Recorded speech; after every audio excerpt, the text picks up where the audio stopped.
All right, Saagar, what are you looking at? Well, perhaps the thing that I hate most about living in Washington is how exhausting it is to be around people who are lying all of the time. And I know it sounds cliche, but it really is true. Politicians and lobbying groups and journalists and others, they exude a suffocating lack of honesty where nobody is telling the truth. Everybody is so captured either by ambition, money, a combination of both, that they dance around the truth to push an agenda or to simply ignore something which is inconvenient for them. That is how we are in the situation where we are today. 614 days since Joe Biden was elected to the presidency of the United States, and it is finally okay now to talk about how freaking old he obviously is.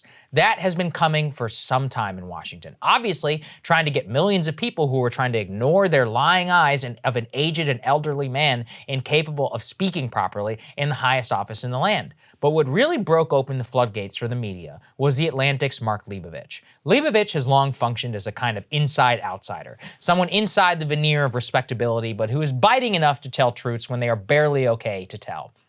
This time, he wrote bluntly in the pages of The Atlantic, quote, "Let me put this bluntly. Joe Biden should not run for re-election in 2024. He's too old."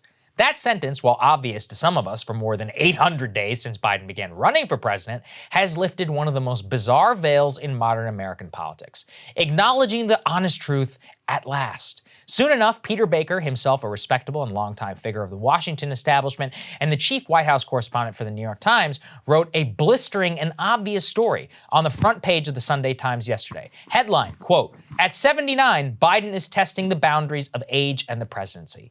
What's important is not really what's in the piece, though it is stunning, but that it exists at all. The obvious acknowledgement, Biden is really old. Baker opens the story by noting that Biden's staff originally had planned combining his travel to Europe and to the Middle East all in a single 10-day jaunt for ease of planning's sake. But they decided that because he's so old, it would be too exhausting to try and get it all done together. Instead, they planned a week in Europe and then a week-long sojourn back here in the US, and then a separate few days in the Middle East later. Here's how Baker describes the mood inside the West Wing. Quote, "His energy level, while impressive for a man his age, is not what it was, and aides quietly watch out for him. He often shuffles when he walks. Aides worry he will trip on a wire. He stumbles over words during public events. They hold their breath to see if he makes it to the end without a gaffe." As we covered earlier in the show, considering that Biden literally reads verbatim off the teleprompter like a scene from Anchorman, their fears are very well-founded. What all of this discussion highlights to me is just how dishonest the entire discussion of Biden's age has been for 2.5 years.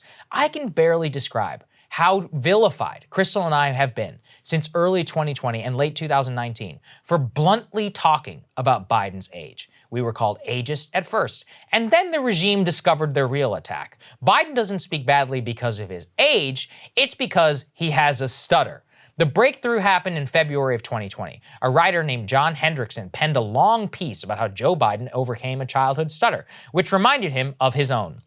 How anytime Biden slipped up in his speech, it's because of that childhood stutter. Now, miraculously, nobody asked this question. Why was he cogent and a decent speaker for 40 years of politics, and then all of a sudden, nearing 80, the so-called stutter just rematerializes out of nowhere? Obviously, you're not allowed to ask that question, even though it was obvious to anyone who has watched Biden over the years. I went and selected a random interview from November of 2010, when Biden was vice president. Watch this interview and tell me this is the same guy who is president right now. Do you have faith in President Karzai? Look, I've known President Karzai for a long, long time. I think he's in a very difficult position. We could argue that there could be a stronger leader, but you deal with the hand you're dealt, as the old saying goes. And we are all on the same page now for the first time. That guy has not been around for years. Let's just be honest about it. In fact, the people who were the least honest about Biden's age were actually Democratic operatives in 2020, which is ironic because, as Glenn Greenwald points out, they were the same ones who knew him best and realized how far gone he was in 2019 when they didn't realize he was going to be the nominee. In fact, the first person to notice was the dean of the Washington NBC media, Andrea Mitchell, who in 2019 wondered this about Joe Biden on the air before a Democratic presidential debate. Look, he has been a skilled debater. We saw him with Sarah Palin. We've seen him in the past. The question is, does he still have his stuff? And spontaneity. Yeah, and how sharp is he? Does the Joe Biden tonight, he the same Joe Biden who could respond with one word to a you're raising the question by the question. A younger Brian Williams. We're raising the question. Just say, how sharp is he? That was before Biden was the frontrunner when such questions were allowed. As Glenn wrote in March of 2020, a major Democratic pundit, Jamil Smith of Rolling Stone magazine, even wrote, quote, "I'm no doctor, and I had a family member where dementia contributed to his death. I will be the last one speculating about Biden's cognitive decline, but his campaign is irresponsible to let this go unexplained or diagnosed, if the case may be." That was in August of 2019.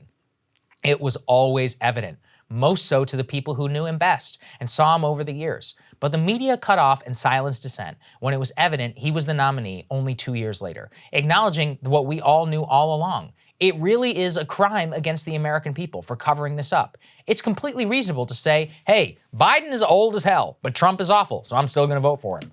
But bring this full circle. Let's just be honest about what's happening here. It is clear to me and anyone with eyes, Biden is way too old to be president, let alone right now, let alone 6 years from now when he'll be 86. But don't worry. Once Trump announces again, people will start the stuttering attack up all over again, and they'll forget ever, even once, that they even acknowledge what was actually going on here. I mean, look, it was obvious. We covered it at the time. We're vilified. Cable news is ripping us apart, dividing the country, making it impossible to function as a society, and making it impossible to know just what is true and what is false. But the good news is they are failing and they know it.